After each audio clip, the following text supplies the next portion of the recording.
Next, we're going to solve two more quadratic equations by isolating the x squared first. So at this point, we can't just take the square root of both sides because we don't have x squared equals something.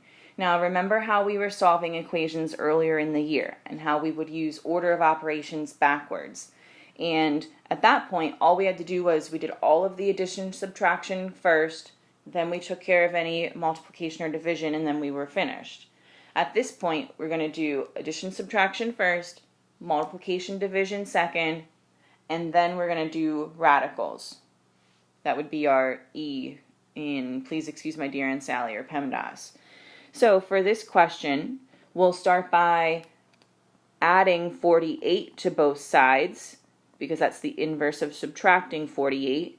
And negative 48 plus 48 is 0, so I end up with 3x squared equals 48. And then next, I would divide both sides by 3, since the inverse of multiplying by 3 is dividing by 3. And on the left, 3 divided by 3 is 1, and 1 times x squared is just x squared. On the right, I've got 48 divided by 3, which is 16. And now I have a problem that looks like the ones from my last video. I've got x squared equals 16. So the inverse of squaring is square rooting. The square root of x squared is plus or minus x. And the square root of 16 is 4. Remember, I can think of this as two equations written as one. X equals 4, which is already solved, and negative x equals 4, in which case I'd have to divide both sides by negative 1 and I'd get x equals negative 4. So my two answers are x equals plus or minus 4.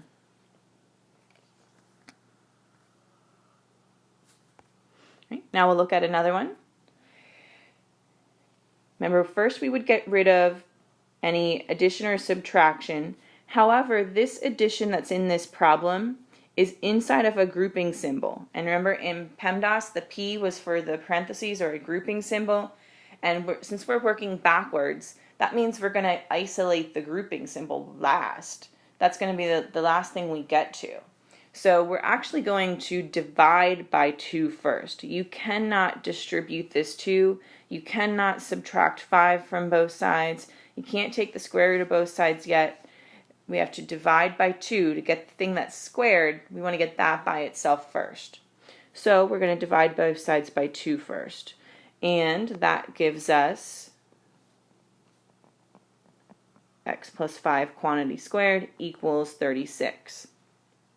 Now, remember that the way that we undo squaring something is with the square root. And because this term on the left, because that has an x in it, when we take the square root, that's where we're going to get two answers again.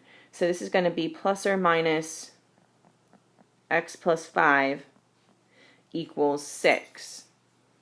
And then we'll divide both sides by positive or negative 1, and we'll get x plus 5 equals plus or minus 6. And from here, we really do have to split this up into the two equations. It's easy, I guess, to multiply and divide by 1 and negative 1, because you know that you're just going to get the same value, 1 positive, 1 negative. But it's a little bit harder to start with 6 and then subtract 5, and then start with negative 6 and then subtract 5. That's just a little bit more complicated. So at this point, I would recommend you rewrite it as the two separate equations. So this plus or minus 6, one of them's a plus 6, one of them's a minus 6. And you've got two different equations to solve here. Now on all of these, we're going to end up subtracting 5 from both sides.